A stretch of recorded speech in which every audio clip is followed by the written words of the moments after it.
Assalamualaikum warahmatullahi wabarakatuh. Perkenalkan, nama saya Danudra Agoro, NIM C2C023079 Universitas Muhammadiyah Semarang. Pada video kali ini saya akan membahas mengenai sistem file dan directory. Yang pertama, saya akan menjelaskan mengenai pengertian sistem file dan directory. Sistem file adalah cara yang digunakan oleh sistem operasi untuk menyimpan, mengatur, dan mengelola file pada media penyimpanan data seperti hard drive, flash drive, atau jaringan. Sementara itu, directory adalah struktur hierarkis yang digunakan untuk mengorganisir file-file dalam sistem komputer, mirip dengan folder dalam antarmuka pengguna. Directory memungkinkan pengguna untuk mengelompokkan dan mengakses file dengan lebih teratur. Selanjutnya yaitu struktur dasar sistem file. Struktur dasar dari sistem file umumnya terdiri dari 3 komponen utama. Yang pertama yaitu boot block. Bagian pertama dari sistem file yang berisi informasi penting untuk memulai sistem operasi. Yang kedua yaitu file allocation table atau FAT. Tabel yang digunakan oleh beberapa sistem file untuk melacak lokasi dan status ruang penyimpanan yang tersedia dan digunakan. Yang ketiga, data block. Area di mana file sebenarnya disimpan. Bagian ini mencakup data aktual yang disimpan oleh pengguna, seperti teks, gambar, atau program. Berikutnya yaitu hierarki directory. Hierarki directory mengacu pada struktur berjenjang dari directory atau folder dalam sistem file. Hierarki ini mirip dengan struktur pohon di mana directory utama atau root directory berada di tingkat atas dan directory lainnya ditempatkan di bawahnya. Pengguna dapat membuat subdirectory di dalam directory lain, membentuk struktur yang lebih kompleks. Hal ini memungkinkan pengguna untuk mengorganisir file mereka dengan cara yang terstruktur dan mudah diakses. Kemudian, saya akan membahas mengenai jenis-jenis sistem file. Beberapa jenis sistem file yang umum digunakan meliputi yang pertama yaitu FAT atau File Allocation Table. Sistem file sederhana yang digunakan oleh sistem operasi Windows yang lebih lama. Ini memiliki batasan pada ukuran file dan volume yang dapat ditangani. Yang kedua yaitu NTFS atau New Technology File System. Sistem file yang lebih canggih yang digunakan oleh sistem operasi Windows modern. NTFS mendukung ukuran file dan volume yang jauh lebih besar daripada FAT, serta menyediakan fitur keamanan dan pengelolaan akses yang lebih baik. Yang ketiga yaitu ext4, sistem file yang umum digunakan pada sebagian besar distribusi Linux modern. ext4 menawarkan kinerja yang lebih baik dan dukungan untuk ukuran file yang lebih besar dibandingkan dengan sistem file ext3 sebelumnya. Yang keempat yaitu HFS Plus atau Hierarchical File System Plus. Sistem file yang digunakan oleh komputer Mac sebelum adopsi Apple ke APFS atau Apple File System. HFS Plus menawarkan dukungan untuk atribut tambahan pada file dan kinerja yang baik pada sistem Mac. Yang kelima yaitu APFS atau Apple File System. Sistem file yang digunakan oleh perangkat Mac dan iOS terbaru. APFS didesain untuk meningkatkan keamanan, kinerja, dan efisiensi penyimpanan pada perangkat Apple. Perbedaan antara sistem file tersebar dan tertanam. Perbedaan antara sistem file tersebar dan tertanam adalah sebagai berikut. Yang pertama yaitu sistem file tersebar atau Distributed File System mengacu pada sistem file yang terdistribusi di berbagai node atau komputer dalam jaringan. Sistem ini memungkinkan akses terhadap file dari berbagai lokasi, memungkinkan kerjasama antara pengguna yang terletak di lokasi yang berbeda. Sementara untuk sistem file tertanam atau Embedded File System adalah sistem file yang tertanam dalam perangkat keras atau perangkat tertentu seperti perangkat elektronik, kendaraan, atau perangkat rumah tangga. Sistem ini biasanya didesain untuk menyimpan dan mengelola data tertentu yang diperlukan oleh perangkat tersebut, seringkali dengan kapasitas penyimpanan yang lebih terbatas. Sistem file tersebar lebih cocok untuk penggunaan di lingkungan jaringan yang besar dan memerlukan akses bersama. Sedangkan sistem file tertanam lebih cocok untuk perangkat yang membutuhkan sistem penyimpanan data internal yang terintegrasi. Selanjutnya yaitu pengelolaan sistem file dan direktori. Pengelolaan sistem file dan direktori melibatkan beberapa tindakan penting seperti yang pertama yaitu organisasi dan strukturisasi.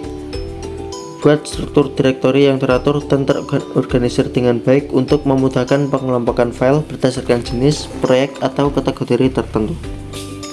Yang kedua yaitu pemantauan penggunaan ruang. Pantau penggunaan ruang penyimpanan secara berkala untuk mengidentifikasi file yang tidak diperlukan atau besar yang dapat dihapus atau dipindahkan. Yang ketiga yaitu pembackupan rutin.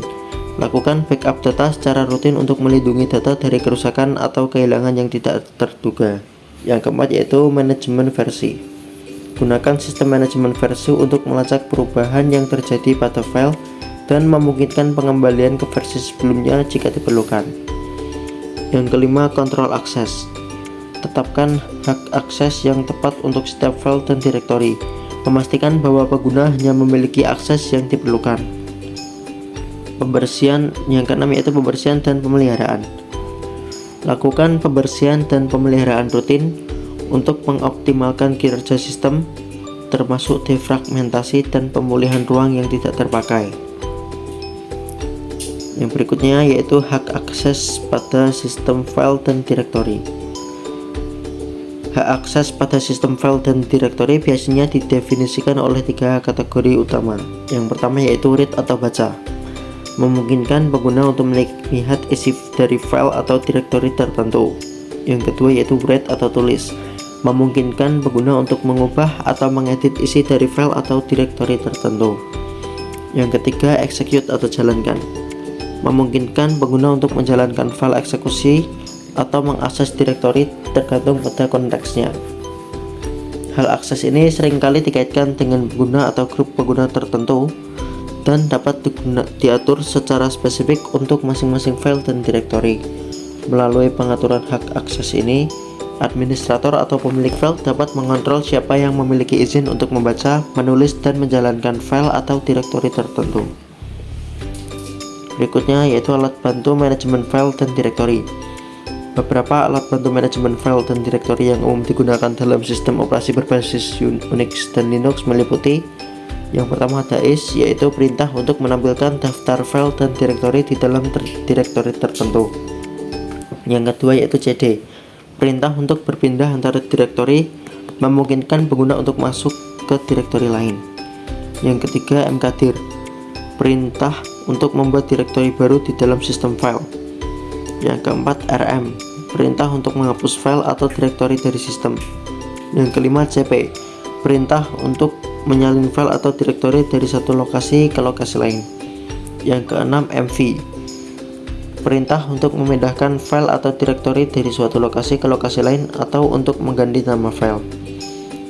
Yang ketujuh chmod, perintah untuk mengubah hak akses file atau direktori, memungkinkan pengguna untuk mengontrol siapa yang memiliki izin untuk membaca, menulis, atau menjalankan file tersebut. Yang kedelapan chown, perintah untuk mengubah kepemilikan file atau direktori, memungkinkan pengguna untuk mengalihkan kepemilikan dari satu pengguna ke pengguna lain. Yang kesembilan grep, perintah untuk mencari teks tertentu di dalam file. Yang ke-10 find, perintah untuk mencari file atau direktori berdasarkan kriteria tertentu di dalam sistem file. Berikutnya yaitu pengamanan sistem file dan direktori. Beberapa langkah pengamanan penting yang dapat diterapkan untuk melindungi sistem file dan direktori meliputi yang pertama yaitu pengaturan hak akses yang tepat. Tetapkan hak akses yang sesuai untuk setiap file dan direktori. Memastikan bahwa pengguna hanya memiliki akses yang diperlukan. Yaitu yang kedua yaitu pemantauan aktivitas. Gunakan alat pemantauan untuk melacak aktivitas yang mencurigakan atau akses tidak sah pada sistem file. Yang ketiga enkripsi data.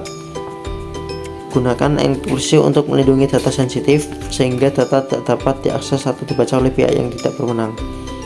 Yang keempat yaitu pembackupan data secara teratur.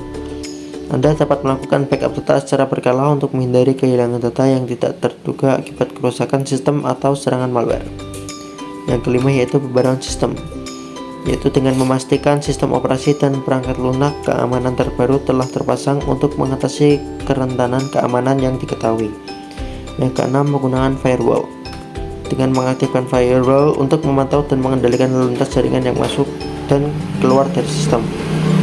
Yang ketujuh yaitu penggunaan antivirus dan anti malware, yaitu dengan menginstal dan memperbarui program antivirus dan anti malware untuk melindungi sistem dari ancaman virus dan program bahaya lainnya.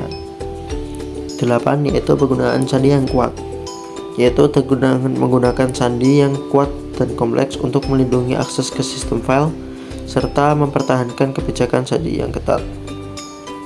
Selanjutnya yaitu tren dan perkembangan terbaru dalam sistem file dan direktori. Beberapa tren dan perkembangan terbaru dalam sistem file dan direktori meliputi penyimpanan berbasis awan atau cloud storage. Semakin banyak perusahaan dan pengguna yang beralih ke penyimpanan berbasis awan untuk keamanan data, kemudahan akses, dan fleksibilitas yang lebih besar. Yang kedua yaitu peningkatan kapasitas penyimpanan. Terjadi peningkatan signifikan dalam kapasitas penyimpanan yang tersedia dengan penggunaan teknologi seperti SSD yang semakin populer. Yang ketiga, penggunaan sistem file yang lebih canggih. Sistem file baru yang lebih efisien dan tangguh sedang dikembangkan untuk mengatasi kebutuhan penyimpanan data yang semakin kompleks. Yang keempat, pengembangan dalam pengelolaan data skala besar atau big data. Sistem file dan direktori sedang dikembangkan untuk mengelola data skala besar dengan lebih efisien, terutama untuk keperluan analisis data dan kecerdasan buatan. Yang kelima yaitu pengamanan data yang ditingkatkan. Terdapat peningkatan fokus pada pengamanan data dengan pengembangan teknologi enkripsi yang lebih kuat dan metode autentikasi yang lebih canggih. Yang keenam yaitu penggunaan teknologi blockchain.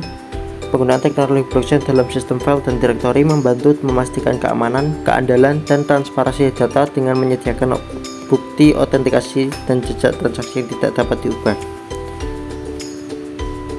Sekian video yang dapat saya sampaikan. Mohon maaf bila ada kekurangan. Wassalamualaikum warahmatullahi wabarakatuh.